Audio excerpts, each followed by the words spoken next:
Tere, minu nimi on Margo, mulle meeldivad argumendid.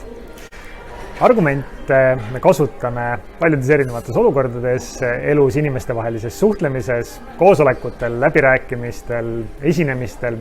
Üks olukord, kus argumendid leiavad palju kasutust, on väitlus. Väitlemine tähendabki argumenteeritud seisukohtade esitamist erinevate osapoolte vahel ja meil võivad olla erinevad tüüpi väitlused. Meil võivad olla väga sisulised väitlused. Väitlused mingite poliitikate üle riigis, väitlused kohtus, õigluse üle mõnes konkreetses juhtumis, väitlused ettevõttes strateegiliste valikute üle. Lisaks nende kõrval on meil siis võistluslik väitlus, kus väideldakse sellepärast, et saada nendes oskustes paremaks. Et saada paremaks oma argumendi oskustes ja saada paremaks oma esinemise oskustes. Võistlusväitluse taustast olen mina ka ja me teeme siin 7-minutilisi videoid.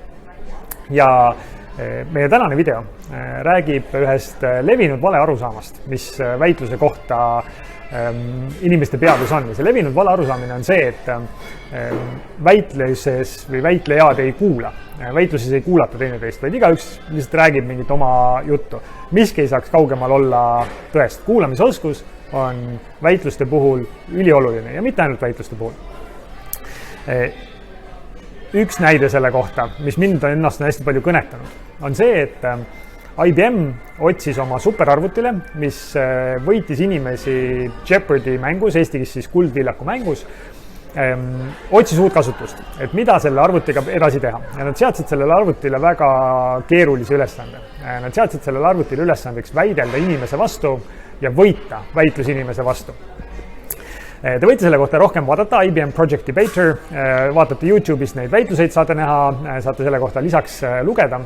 Aga ma räägin siin sellest kõige esimesest väitlusest, kus siis arvuti versus inimene väitlesid lasteaedade tasulisuse teemal.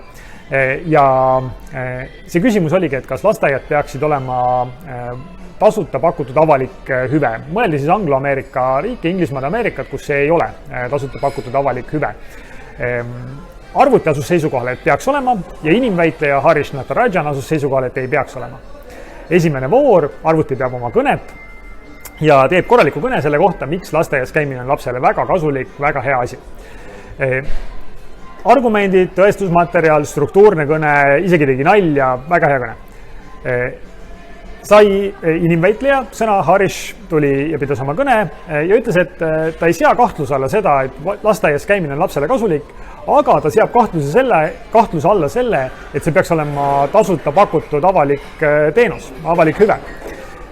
Ja pidas oma kõne selle kohta. Nüüd teine voor, arvuti sai uuesti sõna ja pidas oma teise kõne uuesti selle kohta, miks lasteaias käimine on väga kasulik lapsele. Ehk et ta ei olnud üldse kuulanud ega reageerinud ega vastanud sellele, mida siis Harish oma kõnes materjalina sisse tõi. Nii et kuigi see tehisintellekti tase, milleni IBM Project Debater on jõudnud, on hästi muljetavaldav, siis sellist päris intelligentsust ehk oskust kuulata ja sellele kuuldule reageerida sellest väitlusest ei paistu. Mida siis kuulamisoskus tähendab, kui me seda igapäevaselt kasutame? See võib tähendada erinevaid asju. See võib tähendada näiteks empaatilist kuulamist. Et ma kuulan teist inimest ja üritan samal ajal aru saada, kuidas ta ennast tunneb. Aga see, millega meie kõige rohkem tegeleme SpeakSmartis ja mis on üks asi, mida mina kõige rohkem õpetan, on struktuurse kuulamise oskus. Ja struktuurne kuulamine tähendab seda, et sel ajal, kui sinu suhtluspartner või suhtluspartnerid räägivad, sa mitte ei oota rääkimist, vaid sa päriselt kuulad. Ja sa kuulad, otsides oma kõrvaga sellest jutust erinevaid elemente. Kõigepealt sa otsid väiteid, ehk mis on see seisukoht või seisukohad, mida teine pool esitab. Siis sa otsid selgitusi, ehk mis on see loogika nende seisukohtade taga, kuidas ta seletab oma esitatud väiteid. Ja siis otsid tõestusmaterjali, otsid näiteid, otsid numbreid, otsid kas või enda kogemuse jagamisi, et mis kinnitavad, et see päriselt on ka nii. Mitte ei ole lihtsalt selline hüpoteetiline väljamõeldud põhjendus või selgitus.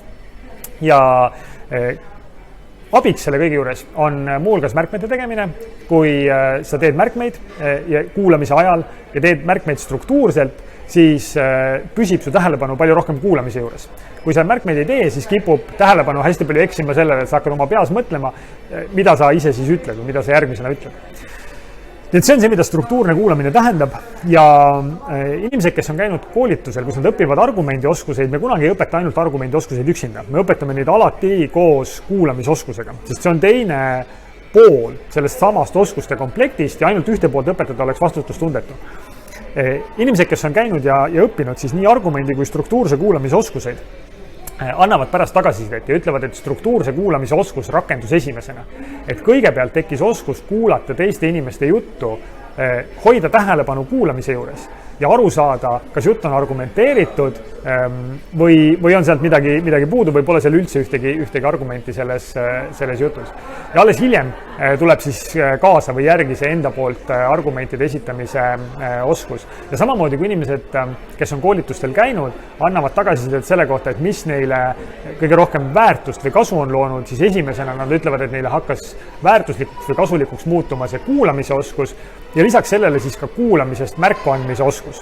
Ehk et ma ei mõtle ainult aktiivset kuulamist. Aktiivne kuulamine on põhimõtteliselt oluline, aga ma võin näiteks kuulata teid ja teha. Ja.